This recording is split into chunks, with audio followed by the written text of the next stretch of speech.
What up, everybody? What up, everybody? What up, everybody? It is AC Reviews the World. I am your host, AC the Engineer, and guess what, y'all? We are at episode 50. Episode 50. We gotta do something different. Yes, we are at episode 50 now. It's been crazy. It's been crazy. We've been talking about a lot of crazy things, but hey, we have made it to episode 50, and we're going to keep going. We're going to keep going. We're going to keep growing, keep bringing to look at, so we can review the world together. We got to bring more people in with us so we can review the world together, have a good, healthy discussion. Let's have people who have different thoughts than us. Let's get all those types of people so we can talk about it. But like I said, we are at episode 50. I am your host, AC the Engineer. Remember to go ahead and hit that subscribe button, that like button, and that notification bell so you can be up to date on everything we talk about, Hope everybody's having a good Saturday. 9 o'clock. Yes, you already know we on Saturdays. We do it between 8 and 9. So, hey, we got a couple of things to talk about. I know everybody's already seen. Diddy has been sentenced. Yes, Diddy has been sentenced. We got to talk about that.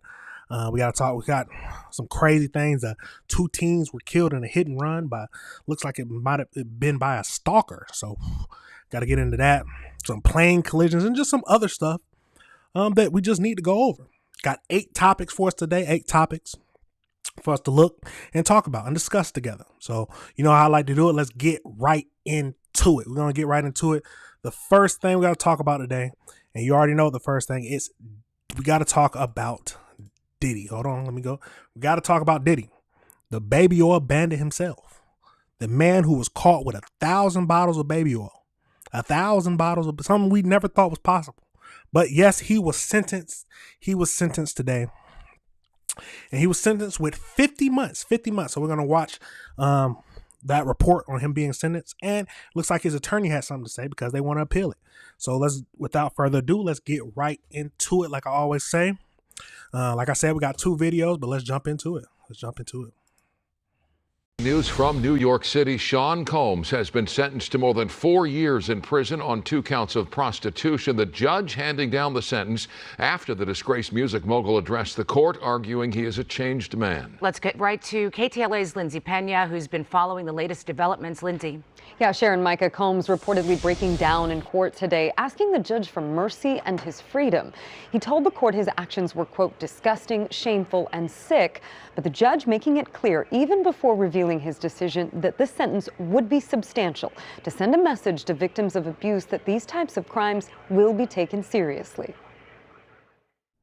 With cameras not allowed in the federal courtroom, Friday, sketches were the only glimpse of what played out inside the much-anticipated sentencing of Diddy. Combs ultimately sentenced to 4 years and 2 months in prison and a fine of $500,000. The judge saying the lengthy sentence was needed for deterrence, and he was unconvinced that if Combs is released, these crimes won't happen again. The sentence came just minutes after Combs addressed the court himself, saying, quote, "I've been humbled and broken to my core."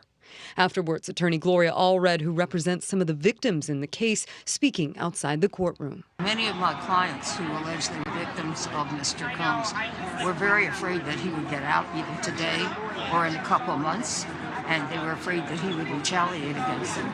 The sentencing came after an hours-long hearing, the prosecution starting the day asking the judge to sentence him to more than 11 years for the 2 prostitution-related counts he was convicted of back in July. He was acquitted of the more serious sex trafficking and racketeering charges. The defense, on the other hand, asking that Diddy be sentenced to no more than 14 months, including time served. He's been in jail since his September 2024 arrests. Prosecutors arguing that the public should be protected from Combs, who hasn't shown remorse for his actions and continues to disrespect the law. They revealed that Diddy already booked speaking engagements for next week in Miami, saying, quote, "That's the height of hubris, Your Honor." The defense countering, saying that the crimes Combs was convicted of don't warrant such a lengthy sentence. His behavior, they say, stemmed from untreated trauma and a serious drug addiction, and claim Combs is now sober for the first time in more than 2 decades.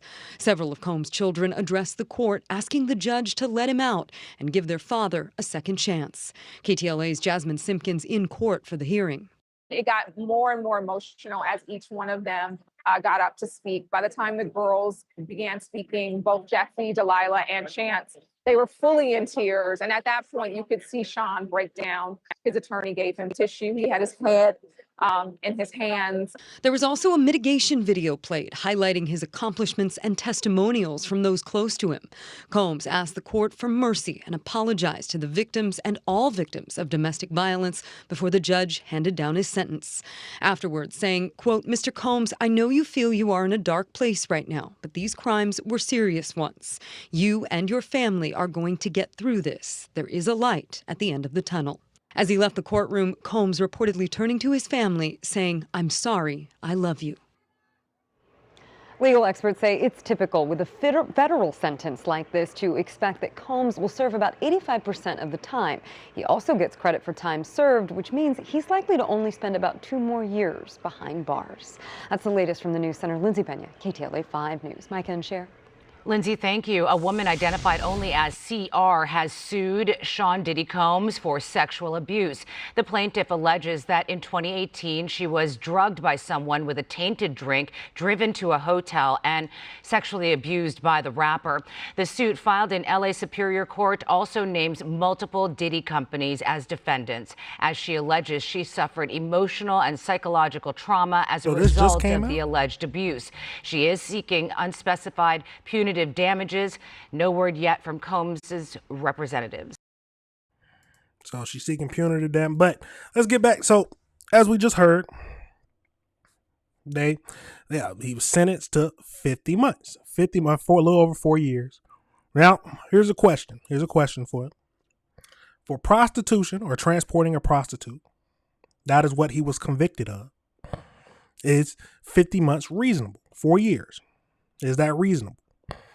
Now, tell me your thoughts. Do you think that's reasonable, or do you think that's too little time? So it looks like I was looking up how much time you can get.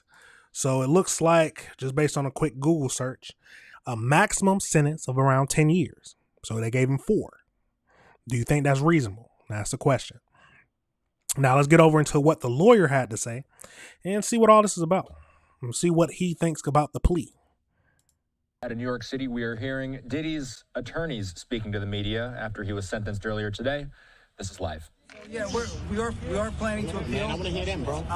We are planning to appeal. We think we have strong bases to appeal. The strongest basis is that the jury reached a verdict on coercion. It found there was not coercion, and I think the judge said coercion today as a basis for a sentence at least a dozen times. We think that is unconstitutional. Yeah. We think that a jury verdict should mean more than our jury's verdict seems to mean, and so we are planning to appeal. Absolutely. Files a cross appeal. What would happen in that regard if they filed a cross appeal and then Sean Diddy Combs get a higher sentence? He would not get a higher sentence, and they're not gonna cross appeal. We're gonna appeal. We think we're right, and they'll respond to the appeal, and it'll be decided by the Second Circuit as soon as. Tell us about the conversation you had with your client after the sentencing. So before they get into that, so cross appeal. That was a good point. Do you think they'll cross appeal? So they think that the sentence is too low. 4 years is too low for him transporting a prostitute. Now, tell me your thoughts. Let's keep going into this. The judge clearly thought the sexual encounters weren't consensual. Because he's biased. Make of his remarks. He's biased. If anyone, I'm happy to go. So we think that's just absolutely inconsistent with the jury's verdict. I mean, the jury's verdict was resoundingly clear. There was no sex trafficking. There was no racketeering. Everything was consensual. Everything was adult, which is why he was convicted only of the prostitution offense. That makes sense. What we feel happened today was that the judge acted as a 13th juror, one that we did not choose, and that he second-guessed the jury's verdict. Well, at least the judge was open-minded. At least the judge was open-minded for both sides. He gave consideration. Did you have a chance to talk to Sean Combs? Did you have a chance to talk to your client? Can you tell us about the conversation after the sentence? How was he? How's your client? How will this impact sex workers? But he's okay to push back a little. But he's okay to come on, man. Stop pushing people, y'all. Y'all making this a circus now. Reporters are going, wow. He does feel justice was served, though. He said he takes accountability, and I felt like Diddy definitely took accountability for everything, sir. And I would like to just let you know that everything was not consensual, sir. Please don't say that. It was not consensual. Even Diddy admitted. This is the defense team, ma'am. Let's ask them a question. Yes, but he did allegedly. All right, Queen. All right, Queen. All right, Queen. Somebody Can you said, talk all right, to us Queen. about talking to Sean after We're clearly this? all talking about domestic violence. I'm not. Obviously, we spoke to Sean. I'm not going to talk about what Sean and we discussed. It's a privilege. We all feel comfortable bringing. And tell us what location are you going to recommend? No matter which community it impacts. What are the next steps? Why weren't the sex workers on trial today? Hold on, bro. Where were the escorts? Stop, bro. Thank you, guys. Here's the question. Here's what's next. Why weren't the escorts speaking? We're going to try and find the right facility for Mr. Combs. We're going to ask the judge to recommend that. We are very serious about pursuing an appeal. So we have a number of things all going on at the same time. I think that's all for me. And you got about 14 days to start doing that? If my colleagues want to continue to ask questions. Put that in motion. Thank you, sir. 14 days to put that in motion. Thank you, guys. Great job, guys. Sean Diddy Combs' legal team, including Mark Agnafilo, speaking there, looked like some of the...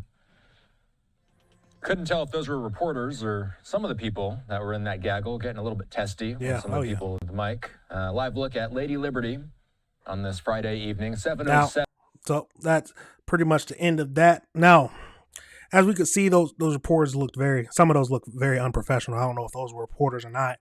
But so it looks like, just doing a quick search, prosecutors recommended a sentencing of 11 years and 3 months based on the sentencing guidelines. He was convicted on 2 counts of the transporting of prostitution under a Mann Act, each with a 10-year maximum sentence. So he could have gotten charged with 20. That sounds like to me. If I'm saying something wrong, let me know. But they ultimately gave him 50 months sentencing. At the end of the day, do you think that it was right that they gave him 50 months, or do you think it should have been less or more? Let me know your thoughts, everybody. But that is the news on Diddy's sentencing. Absolutely crazy. The baby oil bandit has been sentenced. The man who was caught with 1,000 bottles of baby oil. That's still one of the wildest things that I've heard in a long time during a case. Absolutely crazy, y'all. Let me know your thoughts on that whole situation. Let me know if you agree or disagree with anything I'm saying. Let me know if you disagree with anything I'm saying. Now we're going to pivot over into, we got to go into mom. So it looks like a mother helped her kids beat up a fast food employee. Some people, I guess, some mothers do anything for their sons or their daughters, or do anything for the kids. I mean, I can understand a mother doing whatever she can for her kids, but committing a crime or crimes with them, you're going a little far. But let's get over into this video and see what this is about, and see what we can learn from it. See what we can find out. As we can see, that's what she looks like.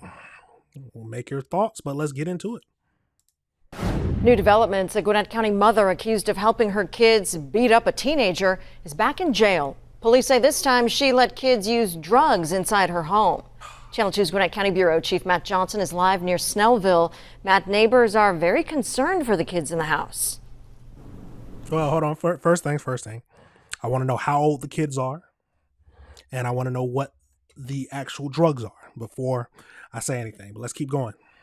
That's right. Concern for those kids and concern for their own safety as well. We tried to speak to somebody in the home today, an adult, but she didn't want to be interviewed. Meanwhile, this latest arrest raises some serious questions about what's going on in the home. Barely 7 months after police say she orchestrated a brutal attack on a Little Caesars employee. I'm thankful that I'm alive. Jasmine Landers is back behind bars, facing new felony drug charges after what police say they found in her home. We hear gunshots from there all the time. Gwinnett County Police arrested the 35-year-old mother last week at the same home near Snellville where police say she let children drink and do drugs. Photos from neighbors on Friday show police discovering what they say were THC gummies and psychedelic mushrooms inside the home, along with more evidence that children were using drugs. I don't understand that. Like, how are you allowing underage drinking and drugs and all of that right there as a mother? The new arrest comes as Landers awaits trial from charges stemming from an attack in March. That's when prosecutors say she coached her children by phone on how to assault a teenage coworker. I could hear Jasmine saying, "It's the Hispanic, the one without glasses." Police say Landers' daughter and 2 sons burst through a back door at the Centerville Highway location and kicked the victim until she lost consciousness. The last thing I remember seeing is literally a boot to my face. The mother was arrested after that attack, but now faces new felony drug charges and remains held in jail without bond. Her 20-year-old son has been in jail since that Little Caesars attack. It's unclear how many kids are still in the home. Live in Gwinnett County, Matt Johnson, Channel 2 Action News. Hold on. Let's back that up some, because so one was 20. They had THC gummies. Let's go through that one more time. Those kids and concern for their own safety as well. We tried to speak to somebody in the home today, an adult, but she didn't want to be interviewed. Meanwhile, this latest arrest raises some serious questions about what's going on in the home. Barely 7 months after police say she orchestrated a brutal attack on a Little Caesars employee. I'm thankful that I'm alive. Jasmine Landers is back behind bars, facing new felony drug charges after what police say they found in her home. We hear gunshots from there all the time. Gwinnett County Police arrested the 35-year-old mother last week at the same home near Snellville where police say she let children drink and do drugs.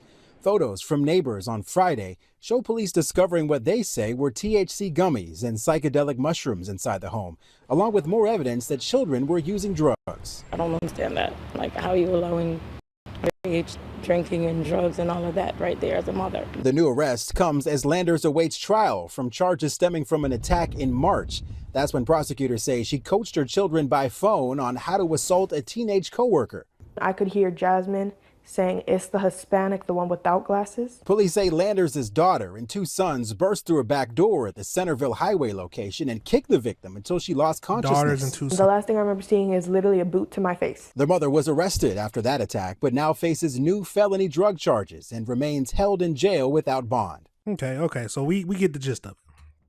So they haven't, I was looking on for an article, but there's not much about this whole story.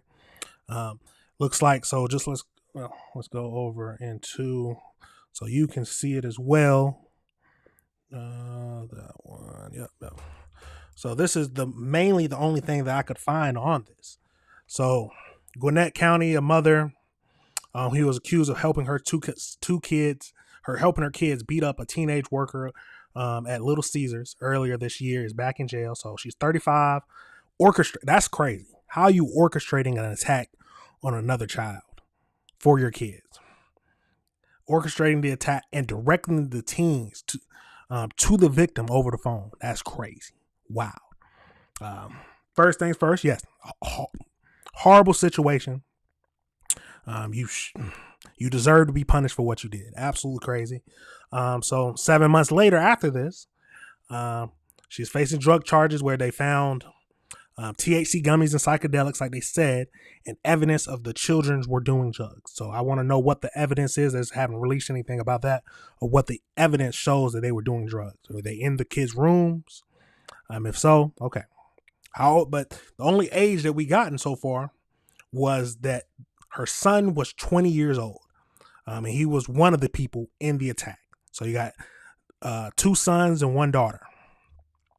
That is what they said. But yeah, they don't mention anything about how old the kids are. But juveniles, at the end of the day,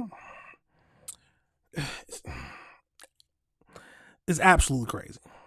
If the kids are like 17, 16, especially for alcohol, anything should be against the, you can't, but at certain ages, we understand what's happening.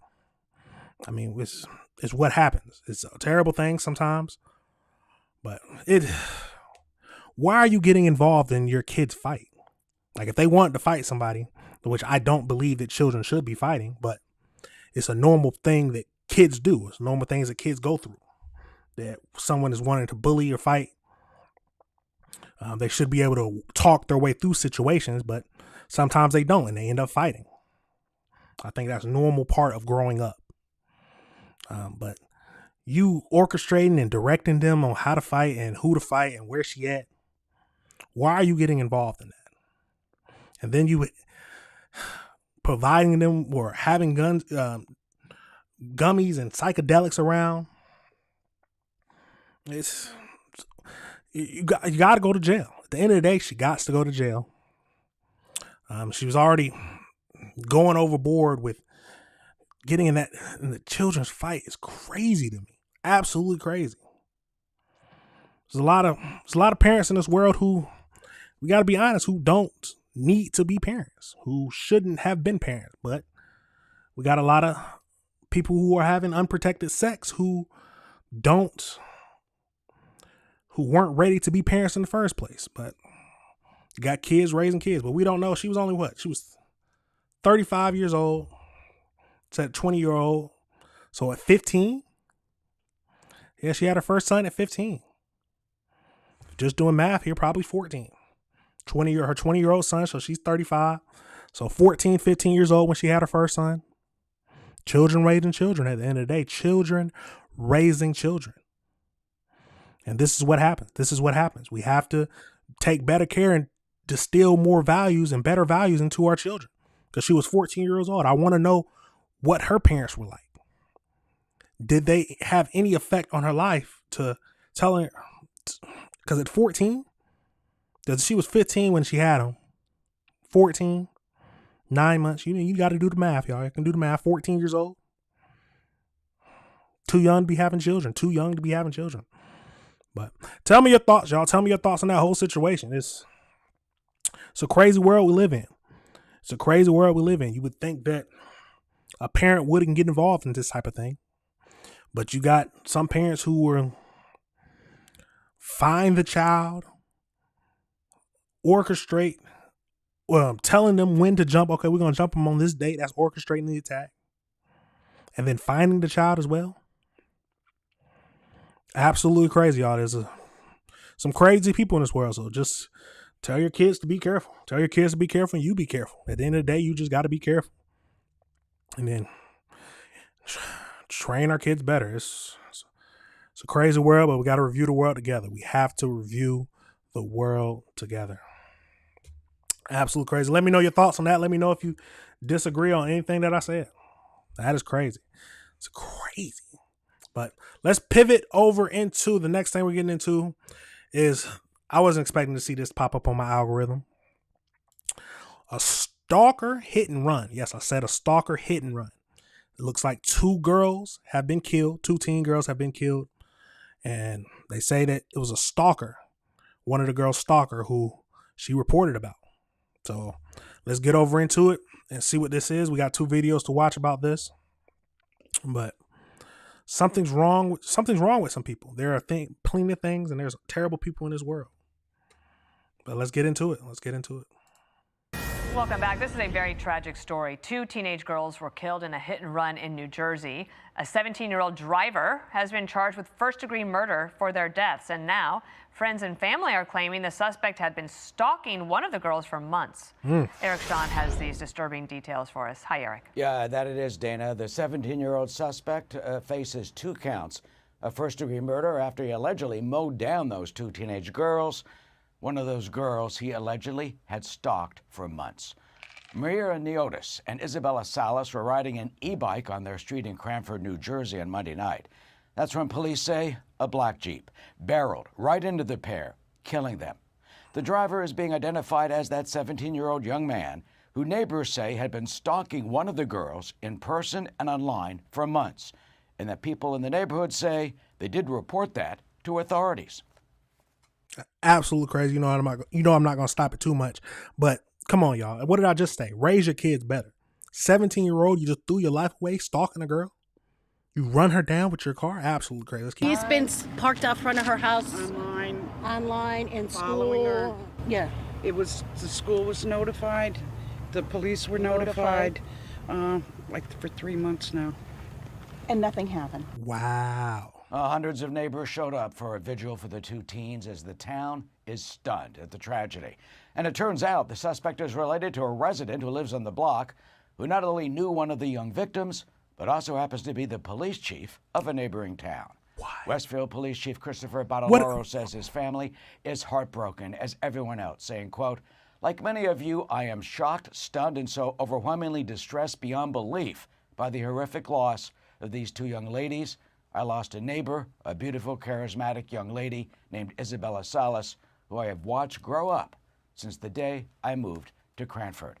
And not only that, Dana, reports also say that after this incident, the teenage suspect actually went on YouTube and made a live stream saying there is more to the story than is being reported. He claimed he was bullied and that he faults the state's mental health services. But in this live stream, he reportedly did not admit committing this crime. We have reached out to authorities to confirm that this video does exist and that that is the young suspect. But as of this hour, we have not yet heard back about that. But that is another unbelievable potential angle in this case that they are pursuing. It is both infuriating and heartbreaking. Thank you, Eric.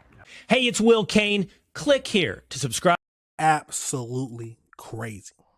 Now that was, I wasn't expecting them to say that he was the son of a police chief. So here's a question: is it nature or nurture? Is it do you think he just wasn't, even though he's had a good job and maybe doing good things, he just wasn't a good father? Where's the mother at? There's a lot of questions, but I wasn't expecting him to say that he was the son of a police chief. Let's get over into this next video.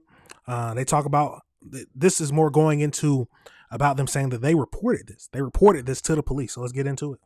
Donna Rotuno is joining us now, Fox News contributor and criminal defense attorney. It is hard to believe something like this was able to happen, considering especially that friends of the victims said that these teens were complaining about this stalker.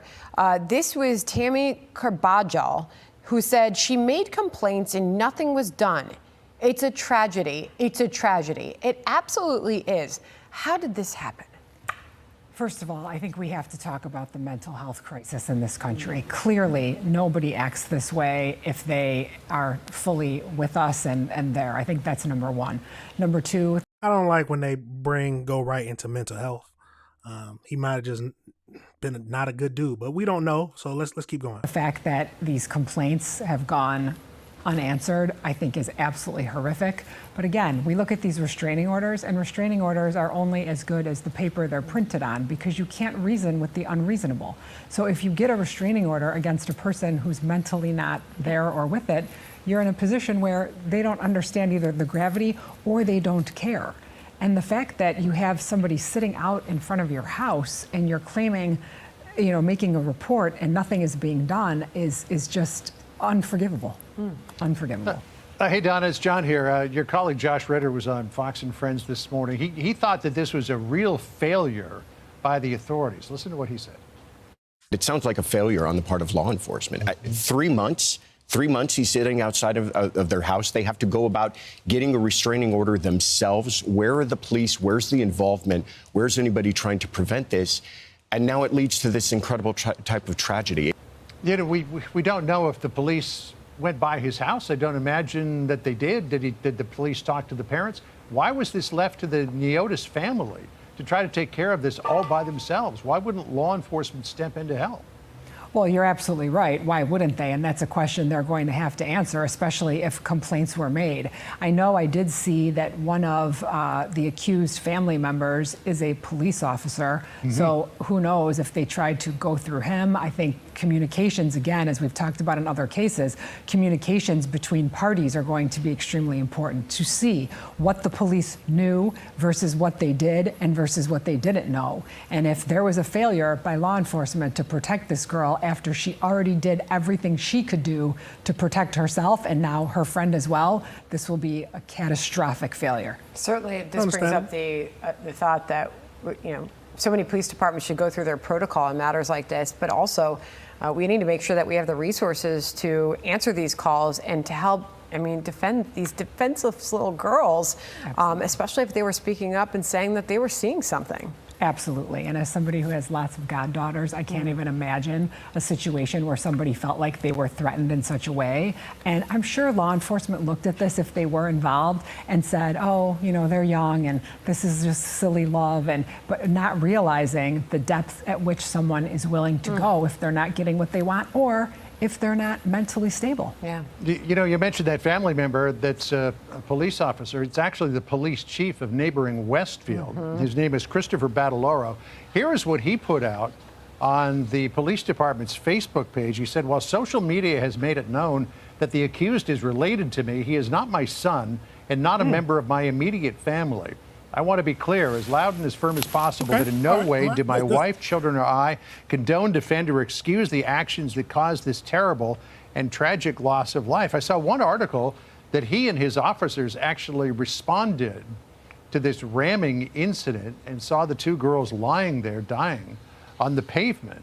But you wonder, I know that maybe he was a bit of a distant relative, but if the police had been contacted, if there was a restraining order against this 17-year-old, who again is not being identified because he's a juvenile, and there may be people who think, well, maybe he should be charged as an adult. But if all of this was going on, would it not come in some way, shape, or form, Donna, to the attention of the police department that responded to this horrific incident?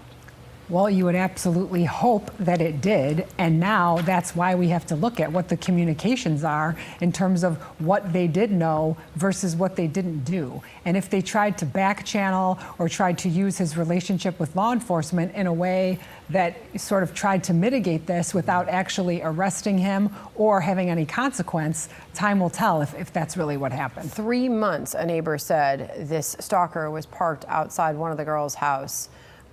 Just incredibly sad. They both died at the hospital after they were taken in. Donna, thank you for joining us on that. Thank you, Thanks, Donna. Hey, Sean Hannity here. Hey, click here to subscribe to Crazy. Now they said that he posted a live stream on explaining himself. So they said that he wasn't identified, but you know how X is, formerly known as Twitter. So they say Vincent Barad. See, I'm not good with names. Vincent. They have this. I've been through way too much. I'm a nice kid. I'm 17 years old with a good family by my side. And these allegations that have been ruining everything is a shame. In a neighboring town, unfortunately, 2 girls were killed in a hit-and-run crash. Now, there has been a lot of misinformation going on over the internet. But I will say this. I wish my sincerest condolences to those 2 girls lost in that tragic accident. Okay? It is an absolute unfortunate situation, and there's more to the story that you're not getting. Making threats against my family will not be tolerated. My cousin has received hateful messages over social media about this whole spiel, and he's had to unfollow me on everything because of this whole drama. I have built a great following on TikTok with 39,000 followers that I have grown since 2000. Now, we have to be aware of this. Y'all seen that little chop up. So I don't know if they chopped it up or if he chopped it up, but be aware of that. They might be missing something. We always got to think about that. 2020. And I want to thank each and every single one of y'all. I love you all to absolute death. This will be in the hands of Jesus. Everything will be okay. I've been bullied, ridiculed, and stuff over false allegations, okay? Over this whole thing about things that have happened in the past. I really think you all should be a lot nicer to each other. If anything happens, I'm going to give you all some advice, all right? If you get bullied and ridiculed in school about, stuff that people hate you, I would tell your counselor immediately. And, before this should be gets obvious. out of hand. Should be obvious. You got to address all these things, because I'll tell you what, the amount of bullying that I've been put through in the past has been absolutely absurd. Okay, all right. So that is, it looks like snippets of the live stream that he did. I couldn't find the full thing, but I don't know how long he was talking. But let me know your thoughts, y'all. That was the whole situation that is unfolding right now. They're saying that this man was the one who stalked and killed those two girls, but he has a different story. He has a different story, saying he was bullied. But tell me your thoughts on this whole situation. Do you think he is a part? Do you think he did it? Or do you think it's all a big misunderstanding like he says? It's a crazy world we live in. Crazy world we live in. I am happy that they corrected that he is not the son of the police chief. But we don't know who his parents are. We don't know how he was raised. But we got two sides of two different stories. So we don't know, or two sides of the same story. So we don't know if he hasn't been convicted of anything yet. But let me know your thoughts on this whole situation, y'all. Let me know your thoughts on this whole situation. Absolutely crazy. Absolutely crazy. Now we're going to pivot over into, we got to go to the LaGuardia Airport. So as we've seen, I don't know if you've seen it, but two planes collided. So we'll get into that. And it looks like we have a video of someone who was on the train when it happened. So let's, I said train, planes, on the plane when it happened. So let's get right into it and see what all this is about. Let's get right into it and see what all this is about.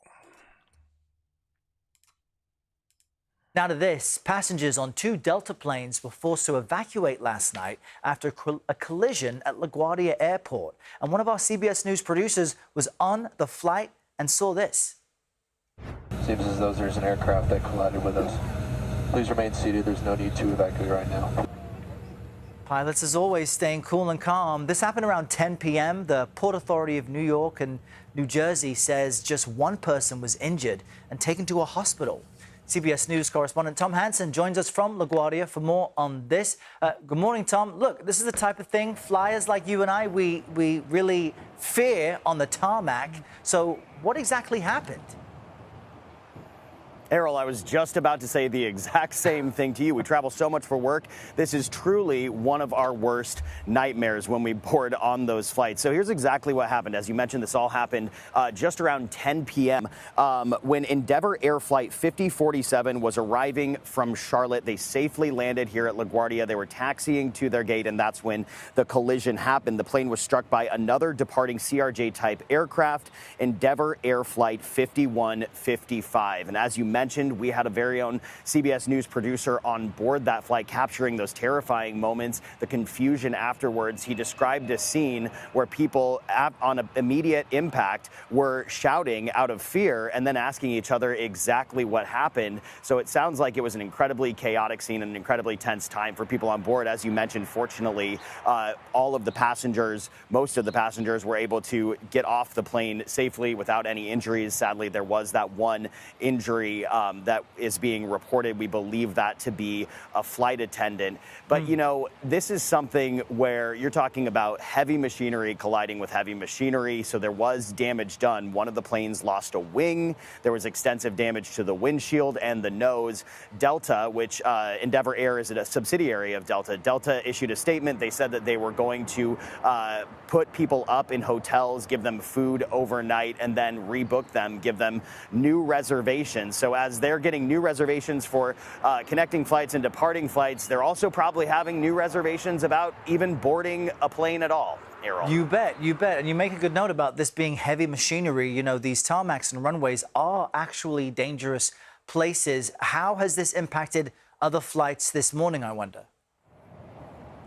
Yeah, you know, fortunately, there hasn't been any significant disruption to flights. Delta, of course, is investigating this incident. They did say that the planes were moving at a slow speed, but once again, it's really hard to gauge just how fast you're moving on an active runway and taxiing to a gate because you're in such a large aircraft. Let's not forget, these are big aircrafts that are rolling around. And so, you know, we'll just see what a slow speed means with this investigation, but they are going to look into that. They also issued a statement saying safety of our customers and people comes before all else, but certainly a matter they're taking very seriously, Errol. Yeah, and a reminder, the flight crew does put themselves in danger every day. Tom, thank you very much. Appreciate the reporting. All right. Well, so that is what they're saying. They were just driving on the tarmac, but I can't imagine being in a plane and it hits another plane. A lot of questions. I'm assuming somebody in the overhead, what is that? I can't remember what they're called. The tower should be observing what planes are going where. Come on now. Let's get over into this video where it looks like it's from one of the planes. So let's get in. Not much sound, but let's get into it.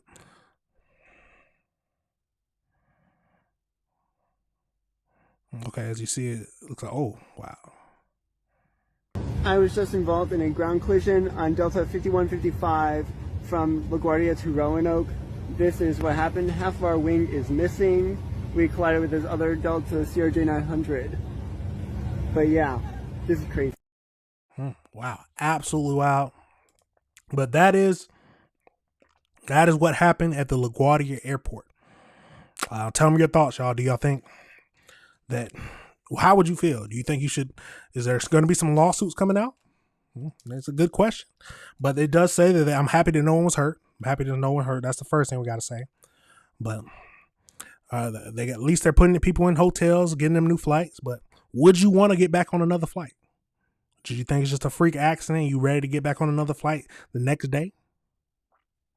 I don't think some people would. I have to think about it for sure. But where's the tower at? That's something that the tower is responsible for. They're watching over where the planes go, directing where they need to drive, where they need to land. Someone needs, at the end of the day, someone's getting fired. Someone's probably getting fired, unless they left the post. But there's got to be an investigation, because that just cost a lot of money for Delta. 2 planes, you're down 2 planes. Yeah, somebody about to get fired. Absolutely crazy, y'all. Let me know your thoughts on that whole situation. Let's pivot. We got to pivot over into Cobb County. We're going to go over to Cobb County, where it looks like we got a Cobb County church that was arrested. Cobb County Church that was set on fire by a woman. Set on fire by a woman, and she made threats. So let's get over into this video and see what we can learn. See what we can learn about this whole situation. Remember, y'all, hit that subscribe button, hit that like button, hit that notification bell. But at the end of the day, y'all, like always, we got to review the world together. But let's get right into it. Now to some breaking news here at 11. An accused arsonist charged with torching a church in Cobb County appeared in court for the first time tonight. Atlanta News First, Niamani Watson is live outside the Cobb County Jail, and that's where Aries Jordan remains tonight. Niamani? Yeah, Blair, Jordan faces multiple charges, including vandalism, arson, and making threats. During the hearing, the judge said he could not set a bond tonight, calling those charges serious.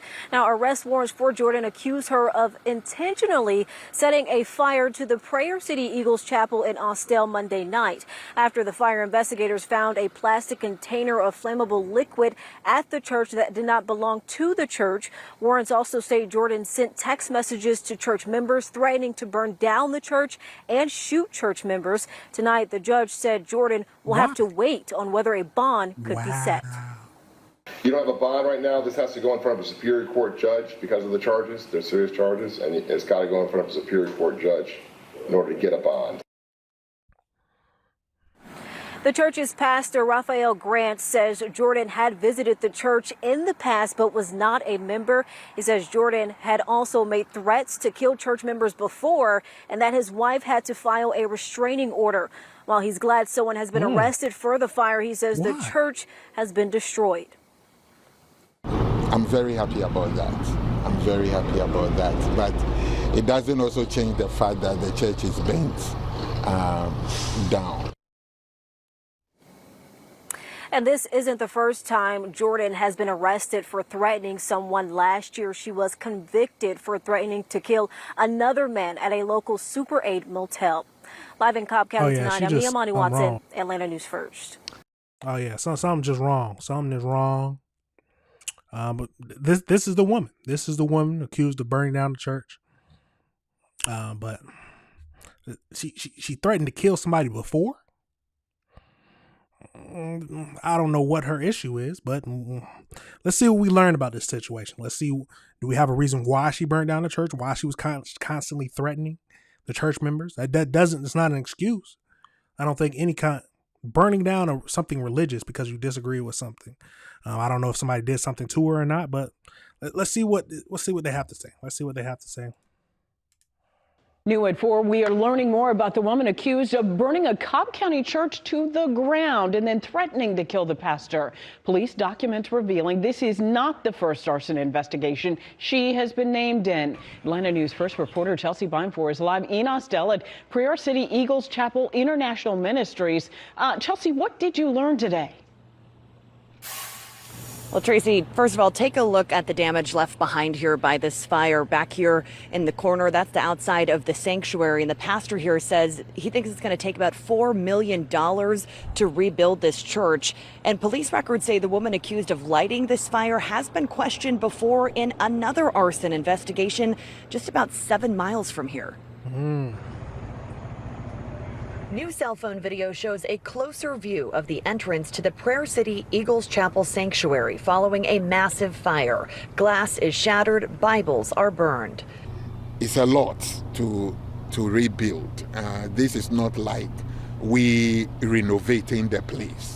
The place is completely gone. 25-year-old Aries Jordan is accused of purposely starting the fire Monday night and sending Pastor Raphael Grant and his wife threatening text messages. No more Sunday services. That church gonna be gone. Jordan is now facing several charges, including terroristic threats, vandalism, and arson. She appeared in court late Wednesday night. No bond was set, but police documents show this is not the first arson investigation Jordan has been involved with. My daughter and I could barely breathe. We were woken up out of our sleep. On August 18th, Cobb County firefighters responded to this apartment complex on Riverside Parkway in Austell. A police report says residents on scene were arguing and told investigators they thought Jordan had purposely started the fire.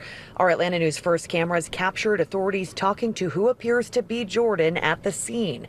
Documents say she was detained for questioning, but the case is still under investigation.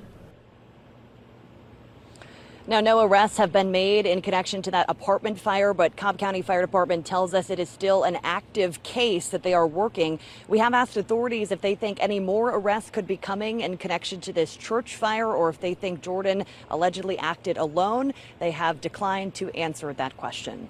Reporting live in Austell, Chelsea Beinfor, Atlanta News First. Okay, we got to get over into, it looks like an article that I found, so let's get over into this. Look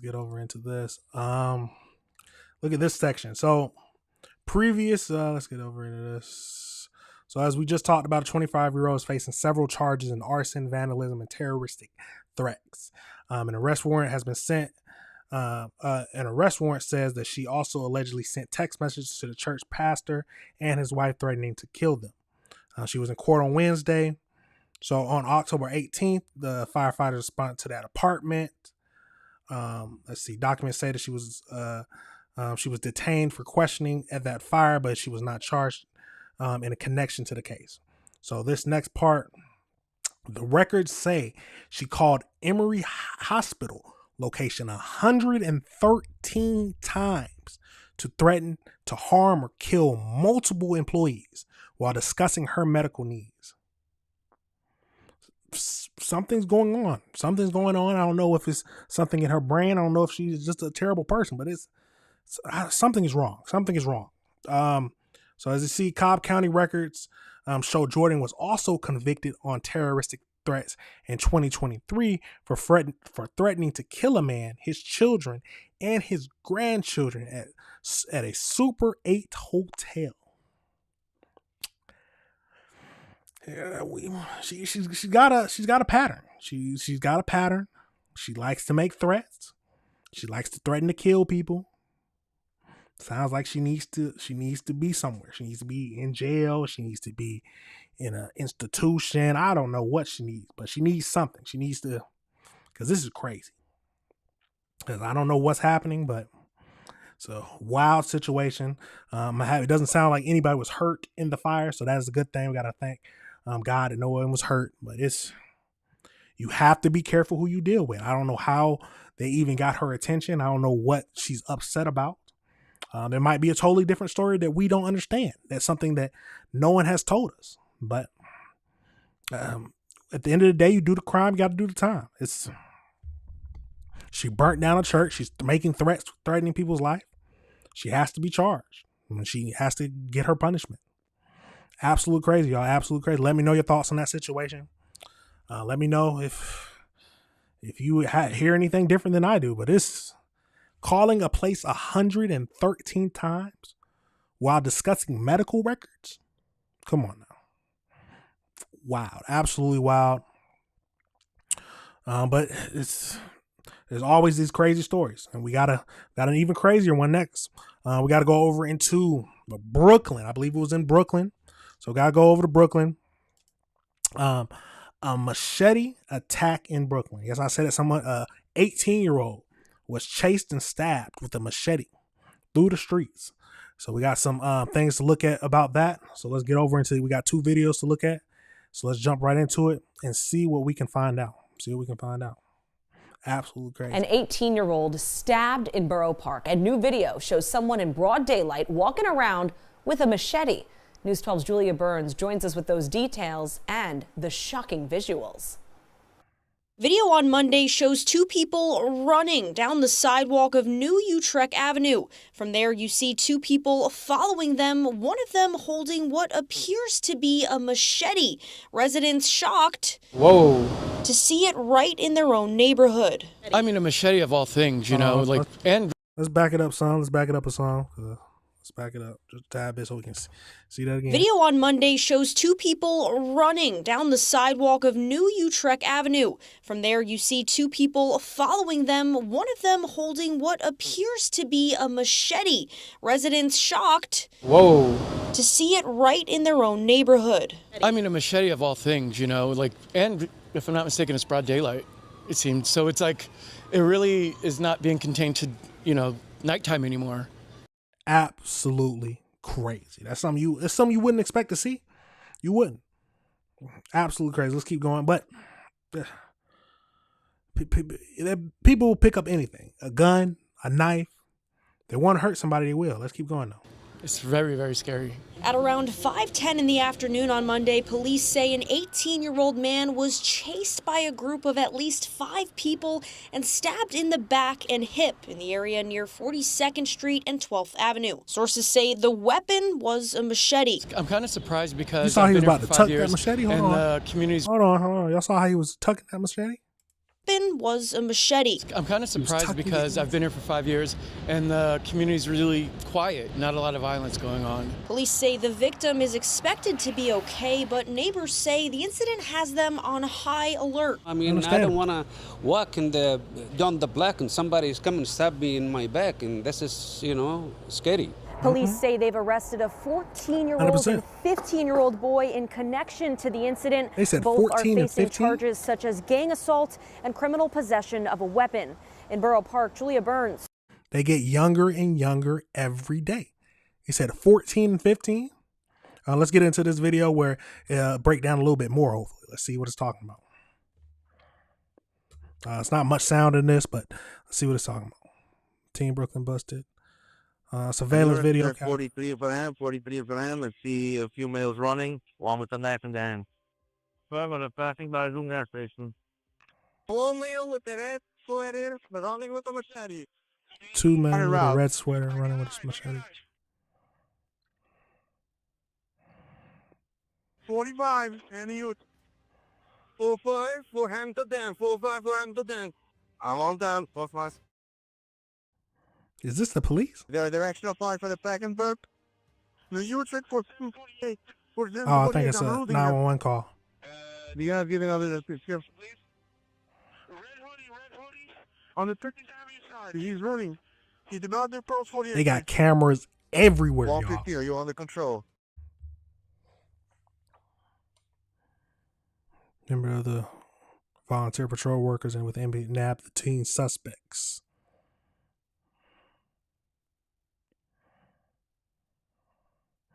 E.50 confirming both for the knives were not being handed, right?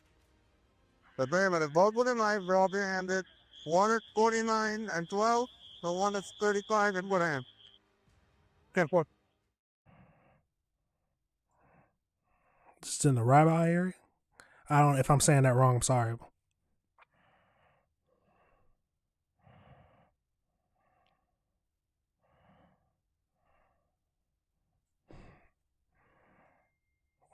Absolutely crazy. Luckily, they was able to catch Thanks to the quick somebody. response of Borough Park Shamreen, in collaboration with the NYPD, a machete was recovered, and the victim was transported to Maimonides Medical Center with non-life-threatening injuries and is currently in stable condition. Well, absolutely crazy, y'all. Let me know your thoughts. That is wild. I'm happy that the two suspects were caught, but people are committing crimes younger and younger every single day. People are becoming a part of it. I think they mentioned gang violence or some kind of gang activity. People are joining gangs at younger and younger ages. Is it all a parental issue, or is it just the environment, or is it a combination of both? It's a sad world. It gets scary sometime out here. It does. You have to keep your head on a swivel. I don't know what that young teen, the young boy, 18-year-old was doing. But it's at the end of the day, it's terrible, but you can't go into some areas. If I know there's areas with a lot of gang activity, I'm not going to go in those areas.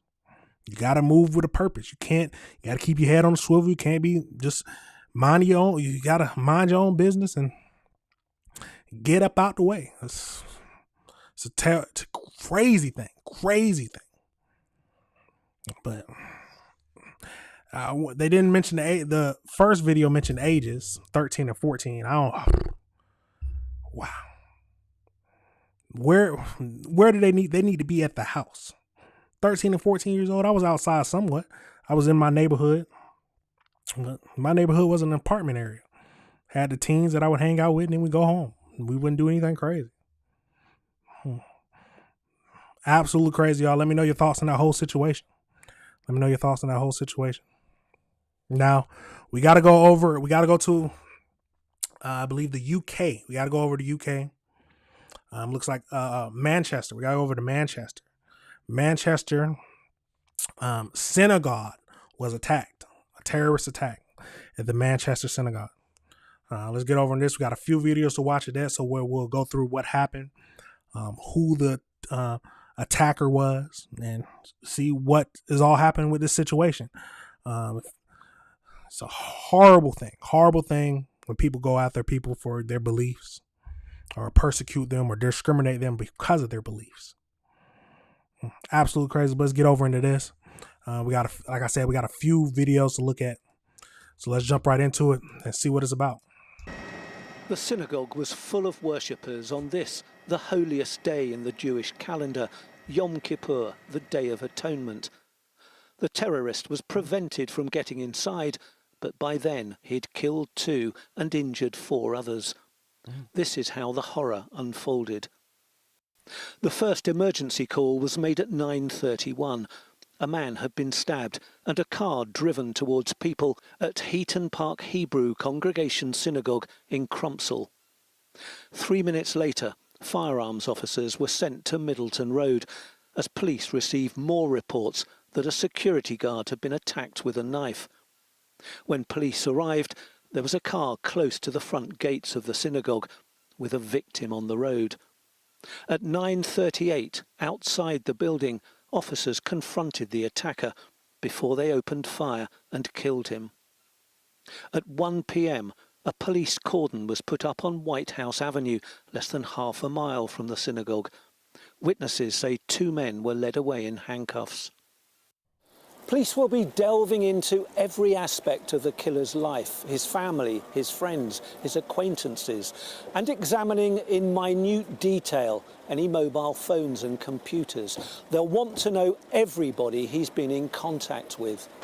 Did others help him plan the attack, or was he a lone wolf? Good questions, good questions. Police said later they knew the killer's identity, but they weren't ready to reveal it publicly.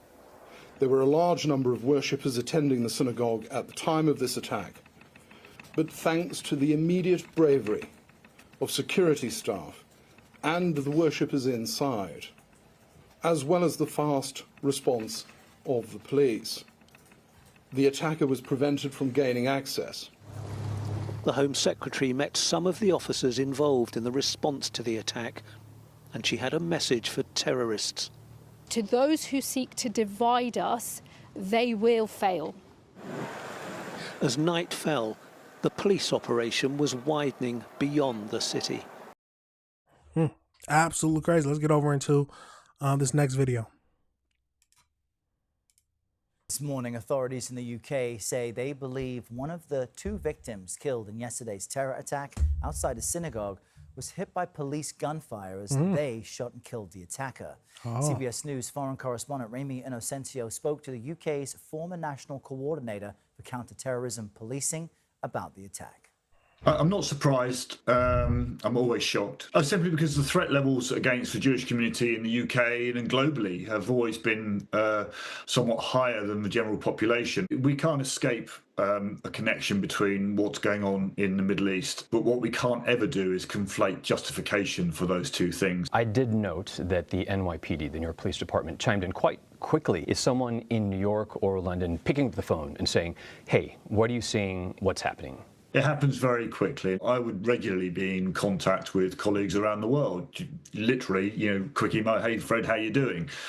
And it's those sorts of relationships that then at points of crisis allow you to pick up the phone quite quickly. And when I was head of counter-terrorism and protective security for London, was that we were sharing information with our US colleagues within a few hours. Are you seeing parallels to the threat of Jewish communities in the UK with the US? When people are gathered together, they can become an easier target. Thankfully, in the UK, we don't have a prevalence of firearms. So when these attacks happen in the UK, they generally happen with quite low sophistication weapons. And that means that the consequences are often not as high. What lessons should the US take away from what's happened in Manchester? We live in a world where we can't always rely on the state to look after us. That's the nature of terrorism now. We have to look after ourselves. And we have to have in place very simple plans. So I was the author of a new piece of legislation, and that requires premises where there may be more than 200 people gathered to have a plan, knowing how to lock your premises down, knowing how to evacuate your premises. What does That's very understandable. Very understandable. Faith protection generally look like when religions, plural, around the world are being targeted and attacked? The voices of cohesion need to be louder than the voices of hate. And those of us who hold no faith, these are still people of our world. They're people of our communities. They're our friends. They're our neighbours. Let's wrap ourselves around them, And then the haters can go and do whatever they want to do, and they can face the consequences for doing that. But that's the first step, is unity in society. All right, Remy Inocencio reporting there. Yeah, understandable. Now, my main thing is I don't believe that you should be discriminating or targeting people who believe something different than you. Unless your life is threatened, that's the only reason I can understand you wanting to use violence. That's the only way. The only way, if someone is threatening your life, and then you are protecting yourself. Not they're just saying things. They can be saying things you disagree with. But absolutely crazy. Y'all, let's get over into who did it. Who is the person? Who is the terrorist? This was a terror attack. So who is he? So let's get over into that and see what we can learn. The knife-wielding terrorist who attacked a UK synagogue on Thursday. Here's another thing. So they did mention that since it was usually these crimes that happen over in different countries that have way harder gun laws, or where most citizens cannot get firearms. They have their crime, like when it's a mass shooting or someone's targeting, the crimes are way less deadly. Now, that just based on the numbers, yes, that is correct. That is correct. But that we are a country that was built on the right for its citizens to bear arms. It's a horrible thing, but that is what our country was built on. Do I think that we should take it away? No, I don't think we should take it away. That is how I was born knowing that, and born going to the gun range. Grew up going to the gun range, but there are consequences. There are consequences. But let's keep going into this so we can find out who the terrorist is. He has been identified as a 35-year-old British citizen of Syrian descent, officials announced. But who was Jihad al-Shami? Here's everything we know about the killer so far. Jihad al-Shami was killed by police after carrying out the rampage that left 2 people dead on Yom Kippur, the holiest day of the Jewish calendar, outside the Heaton Park Hebrew Congregation Synagogue in Manchester. Later that day, authorities said in a statement, "We are now able to confirm that, although formal identification is yet to take place, we believe the person responsible for today's attacks is 35-year-old Jihad al-Shami," according to The Sun. Al-Shami was not previously known to anti-terrorism or police officials, the update revealed. As police probe his motives for the hate-filled attack, investigators will look at whether he's also to blame for menacing emails a conservative politician, John Howell, received back in 2012 after he defended Israel's right to protect itself, the Times reported. One of the emails the politician received came from a Jihad al-Shami, spelled without a hyphen, who told him, "It is people like you who deserve to die." It comes as British officials revealed they were surprised to learn his first name was Jihad, a term associated with radical Islam, while his surname translates into English as the Syrian. Al-Shami came to the UK as a young child and became a British citizen in 2006, authorities said. He lived in Prestwich, Manchester, and was described as a weightlifting enthusiast, oftentimes being spotted exercising and lifting weights outside, locals told the BBC. One local told the outlet he seemed to be a straightforward, ordinary lad. Neighbors also said he was known to alternate between wearing Western-style clothing and traditional Syrian attire. On Thursday morning, just after 9:30 a.m., al-Shami plowed his car into pedestrians and stabbed a security guard outside the temple. Wow. The killer was spotted wearing what appeared to be a suicide vest when he tried to storm the synagogue, stabbing a window in an attempt to get inside. However, the explosive vest was later determined to be fake, police said. The investigation had since determined that one of the victims was killed by a bullet as police opened fire on the terrorist. Manchester residents Adrian Dalby, 53, and Melvin Kravitz, 66, were named as the 2 victims killed in the horrific attack. Absolutely wild. Absolutely wild, y'all. Tragic thing. It's a tragic situation. 2 people lost their lives. I've seen reports on 2 or 1. How many? Hold on. Let's go into exactly how many victims. Because that's the first thing we need to know. Manchester.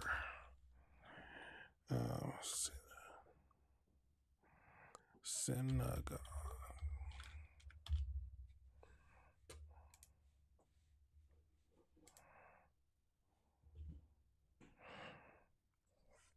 So it's looking like bring the total number of fatalities in the incident to 3. So it looks like, okay, so 3 you got, including the killer. So there was 2, Melvin and Adrian, 66 and 53, a security guard at the synagogue. And then you had Adrian, who was later confirmed, who was shot by the armed police. So 2 people lost their lives when 2 victims lost their lives, and then you have the killer who lost his life as well. We got to pray for the victims, pray for their family. But you do something like this, you get the crimes that's coming to you. It could be jail, it could be in the dirt, but it's never a place for violence. For if you disagree with someone's religion. That is my understanding that is how I feel. Absolutely crazy, y'all. Let me know your thoughts on this whole situation. Absolutely wild. Absolutely wild. But let's get over into the last thing we're going to look at today. And that is, we're going to pivot over into, so it looks like we got to go to Arlington, Virginia, or in Virginia. The DA is refusing to charge a sex offender. So, and it looks like the sex offender likes to go into girls' locker rooms. So let's get over. We got a video from 6 or 7 months ago, talking about the same dude. And then most recently, where it talks about how the DA is refusing to charge him. So let's get over into these two videos to finish it up for today. But I always say, you do the crime, you do the time. I don't understand why the DA, but that is just what the video is called. So let's get into it and break down and see if they give us any idea on why he won't charge him. Let's get into it to this first video, which happened around 7 months ago, 6 or 7 months ago. Let's get into it. New at 6, 7 News is learning of more incidents involving a registered child sex offender charged with exposing himself in a girl's locker room at a Virginia high school. Sick. People are sick. Nasty individuals. Let's keep going. Arlington police say 58-year-old Richard Cox also visited another local high school and a county sports and fitness center. Police say he exposed himself in the women's locker rooms at both locations. And all of this comes as our Nick Minock discovered the U.S. Department of Education is being called on to investigate bathroom policies at Northern Virginia schools.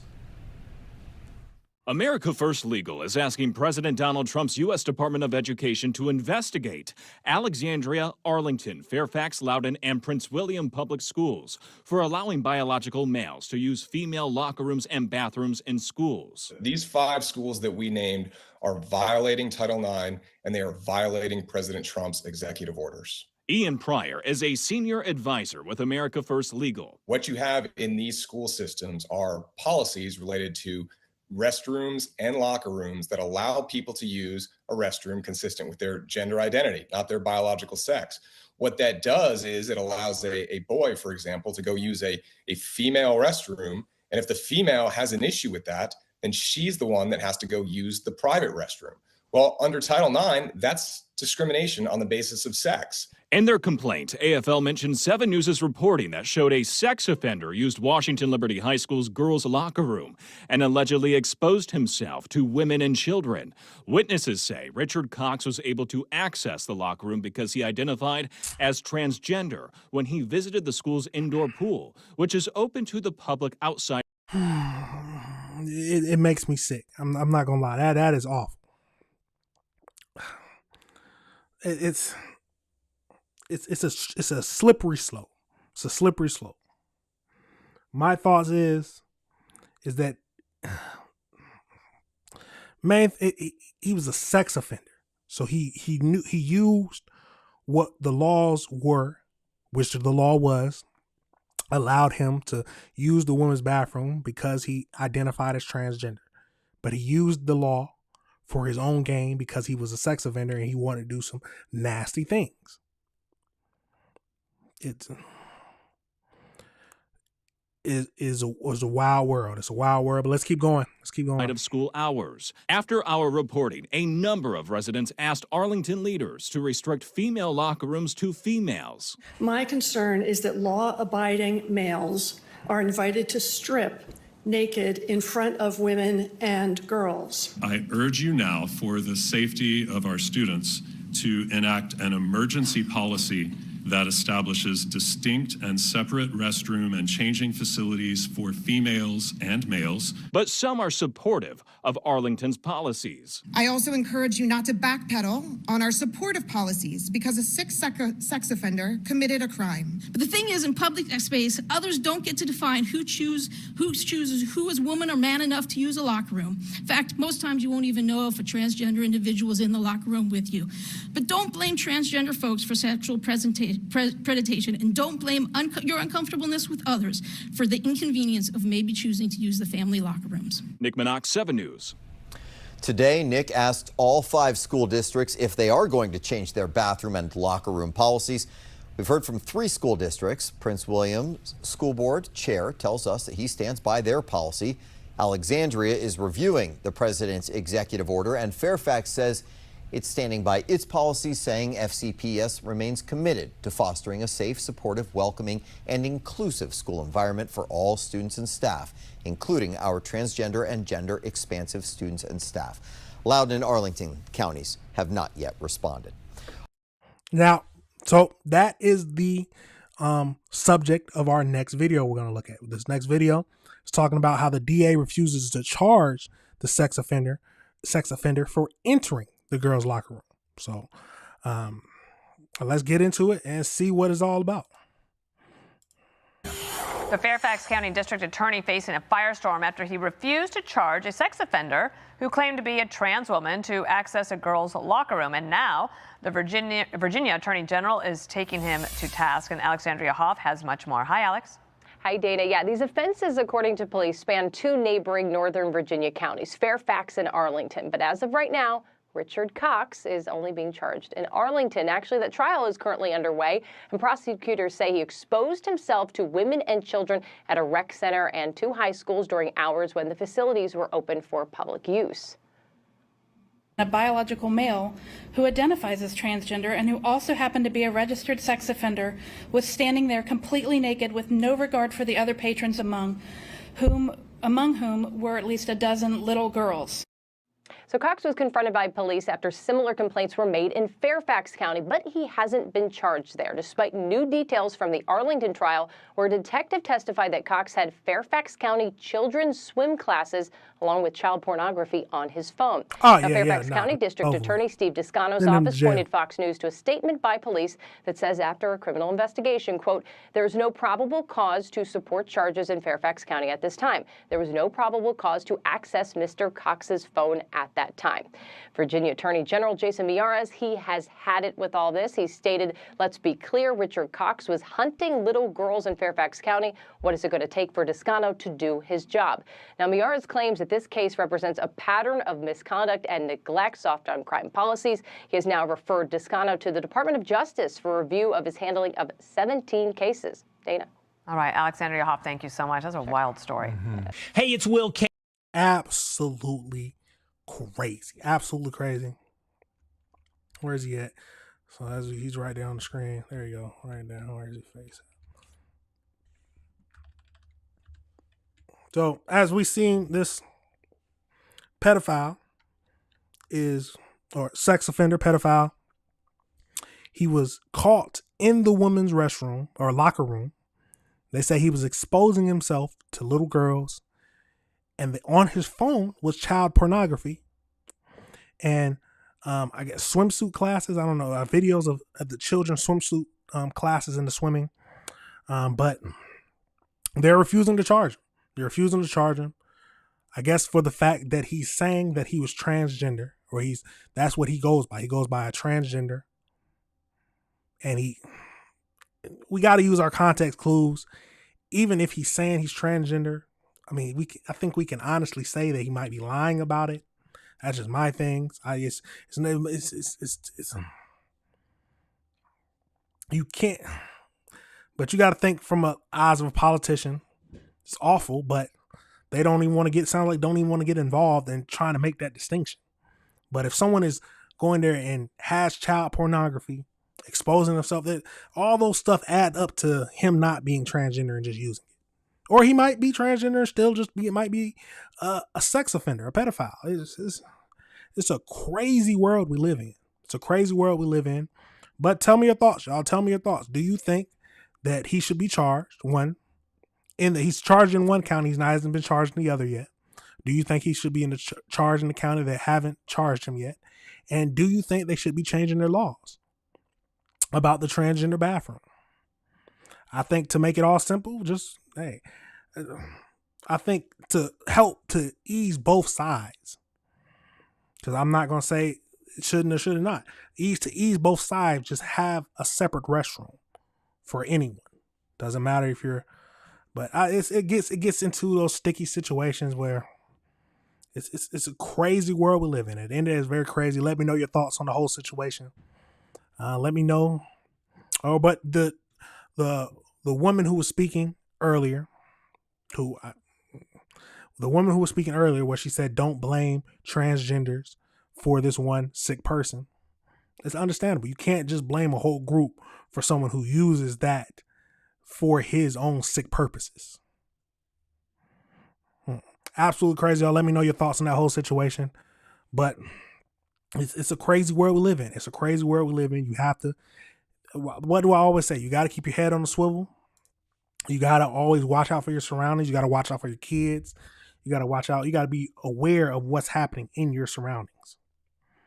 Because there could be people out there like this who don't care and will use anything to get close to them. You say anything, they'd be like, oh yeah, no.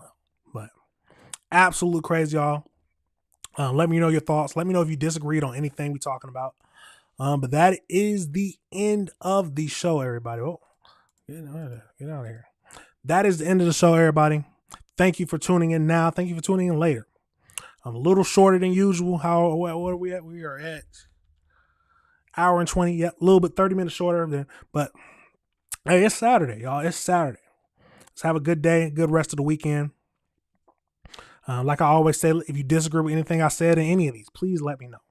Let's have a discussion about it. If I've told you off, tell me. Let's talk about it. Remember, y'all, this is AC Reviews the World, and I am your host, AC the Engineer. Remember to hit that like button, that subscribe button, and that notification bell so you can be up to date on anything that I drop. But hope everybody has a good rest of their day. And hey, you already know what I like to do. I got to play the outro. But that's it, everybody. Peace.